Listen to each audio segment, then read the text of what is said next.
அனைவருக்கும் வணக்கம் நண்பர்களே. நான் சரண்யா. நம்மளோட ஆன்மீக சேனல் கிங்டம் ஆஃப் காட் சேனலை சப்ஸ்கிரைப் பண்ண அனைவருக்கும் ரொம்ப நன்றி. 2 சேனல், ஒன்று டெர்மினேட் ஆகிடுச்சு, ஒன்று வந்து ஹைட் ஆகிடுச்சு. நம்மளோட 3வது சேனல் கிங்டம் ஆஃப் காட். என்னால் முடியுங்கிற நம்பிக்கை, அந்த நம்பிக்கையோடு இந்த சேனலை ஆரம்பிச்சிருக்கேன். அந்த கடவுளோட அருளோடு இன்னும் இந்த சேனல் நல்லா வளரும்னு நான் நம்புகிறேன். இப்போ இந்த பதிவு எதுக்காகன்னு பார்க்கலாம் வாங்க. நேற்று ஒரு வீடியோ போட்டிருந்தேன், அது சிவனே நீயே துணை அப்படிங்கிற தலைப்பில் போட்டிருந்தேன். அந்த வீடியோட கடைசியில் தரேன், நீங்கள் மறக்காமல் பாருங்கள். அந்த கமெண்ட்டும் பாருங்கள். அதுக்கு ஒரு நண்பர் சொல்லியிருந்தார், பொய் சொல்லாத எல்லாம் வருது அப்படின்னு. உண்மை என்னன்னு நான் அவருக்கு உடனே திரும்ப கருத்து தெரிவிச்சிட்டேன். இருந்தாலும் நான் அதை உங்கள் கூட பகிர்ந்துக்கணும்னு நினைக்கிறேன். முதல்ல நான் ஒன்று தெரிஞ்சுக்க விரும்புகிறேன். உங்களுக்கு உண்மையாலுமே கடவுள் பக்தி இருக்கா? இல்லை உங்கள் தேவைகளை பூர்த்தி பண்ணிக்கணும்னு கடவுளை தேடி போகிறீங்களா? கண்டிப்பாக இதுக்கு நீங்கள் பதில் சொல்வீங்கன்னு நான் நம்புகிறேன். எந்த கோரிக்கையும் வைக்காமல் எத்தனை பேர் கோயிலுக்கு போயிட்டு வந்திருக்கீங்க அப்படின்னு சொல்லுங்கள். உங்களுக்காகன்னு இல்லை, உங்கள் வேண்டப்பட்டவங்களுக்காகவோ உங்களுக்கு தெரிஞ்சவங்களுக்காகவோ நான் வேண்டியிருக்கேன். ஆரம்பத்தில் எல்லாரும் நல்லா இருக்கணும் அப்படிங்கிற ஒரு வார்த்தையே சொல்லியிருக்கேன். இப்போயும் என்னை மீறி அந்த வார்த்தை என் வாயிலேருந்து வரும். எனக்கு என்னென்னா, படைச்சவனுக்கு பார்த்துக்க தெரியாதா அப்படிங்கிற ஒரு எண்ணம். நம்ம சொல்லி தான் அவரை நமக்கு அதை செய்யணுமா? அவருக்கு தெரியாமல் என்ன இருக்குது? இந்த உலகத்தில் நிறைய பேர் இருக்காங்க, அதாவது எந்த வித எதிர்பார்ப்பும் இல்லாமல், எந்த ஒரு கோரிக்கையும் இல்லாமல், வெறுமனமாக, எந்த மனசில் எதுவும் இல்லாமல், எது வேணால் இருக்கட்டும்பா, எவ்வளோ கஷ்டம் வேணால் இருக்கட்டும்பா, அதை பற்றி எனக்கு எதுவும் கிடையாது, அது நல்லபடியாக நடக்கும், எல்லாம் சரியாயிடும் அப்படிங்கிற ஒரு நம்பிக்கை. இதோ நான் வச்சுருக்கேன்ல, கண்மூடித்தனமான ஒரு நம்பிக்கை, சரியாயிடும் பார்த்துக்கலாம் அப்படின்னு. நமக்கு கஷ்டங்கள் இருக்கும் தான், நான் இல்லைன்னா சொல்லவே இல்லை. இப்போ இந்த நிமிஷம் எனக்கு இருக்குது, எவ்வளவோ இருக்குது. எனக்கு உடம்பும் சரியில்லை, பணத்தேவையும் இருக்குது, வீட்டு சூழ்நிலை சரியில்லை, இப்படி எத்தனையோ.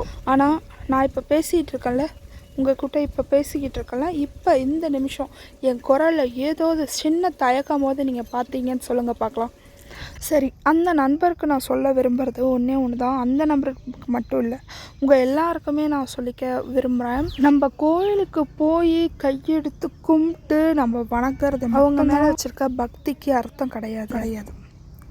எந்த சூழ்நிலையில் இருந்தாலும், எப்படி இருந்தாலும், இஷ்டத்தில் மட்டும் இருக்கும்போதோ இல்லை நம்மளால் கோயிலுக்கே போக முடியாத சூழ்நிலைகள் இருந்தாலும், இப்போ நான் நான் மனசார நான் வணங்குறேன். என்னோடய உடல் தீட்டாக இருக்கலாம், ஆனால் என் மனசு தீட்டு. இது வரைக்கும் ஓம் நமச்சிவாயா, ஈஸ்வரா, ஒரு எதுவாக இருந்தாலும் நான் சொல்லாமல் இருந்ததில்லை. இது வரைக்கும் எனக்கு தெரிஞ்ச ஒரு 100 தடவையாவது காலையிலேருந்து சொல்லியிருப்பேன். இப்போ மணி 10 ஆகுது. இது வரைக்கும் குறைஞ்சது ஒரு 100 தடவையாவது சொல்லியிருப்பேன். நம்ம ஒரு விஷயம் ஆசைப்பட்டிருப்போம், ஆனால் அது நடந்திருக்காது. ஆனால் நமக்கு யோசிக்காத ஒரு விஷயம் நமக்கு கிடச்சிருக்கும். அது வேணாம், நம்ம என்ன தூக்கி போட்டுறோமா? இல்லை, அதையும் அக்செப்ட் பண்ணிக்கிறோம் தானே. ஸோ நம்புங்க, நம்பிக்கை மட்டும்தான் எல்லாமே. அவன் எல்லாத்தையும் பார்த்துக்குவான், எல்லாம் சரியாயிடும், அவ்வளோதான், வேறு எதுவும் இல்லை. கண்டிப்பாக நீங்கள் முழு மாதோட நீங்கள் பாட்டுக்கு நீங்கள் கேஷுவலாக இருங்க, நார்மலாக இருங்க, எதை பற்றியும் யோசிக்காதீங்க. நீங்கள் எந்த கடவுளை நம்புகிறீங்களோ அவங்கள முழுசாக நம்புங்க, அவ்வளோதான். கண்டிப்பாக ஒரு அற்புதம் நடக்கும்ல. ஒரு பிரச்சனை மீண்டு வந்ததுக்கப்புறம் இது எப்படி சிறச்சுன்னு தெரில அப்படின்னு ஒரு யோசனை வரும்ல, அப்போ அந்த நிமிஷம் உங்களோட இஷ்ட தெய்வத்துக்கு ஒரு நன்றி, தேங்க்ஸ் சொல்லுங்கள், அது போதும். நான் சொன்ன மாதிரி மிராக்கிளான விஷயங்கள் உங்கள் லைஃப்பில் நடந்திருக்கும், ஆனால் அது உங்களுக்கே தெரிஞ்சிருக்காது. நல்லா யோசிச்சு பாருங்கள், கண்டிப்பாக உங்களுக்கு ஞாபகம் வரும். இனிமேலும் நடக்கும். ஒன்று தான், நம்ம அந்தளவுக்கு பாசிட்டிவாக இருக்கணும், நம்ம கண்மூடித்தனமாக பிலீவ் பண்ணணும், நம்பணும், அவ்வளோதான். நிறைய பேர் அதை உணர்ந்திருப்பீங்க, அது நடந்திருக்கும். உங்களோட அனுபவங்களை இந்த வீடியோ கீழே கமெண்டாக ஷேர் பண்ணுங்கள்.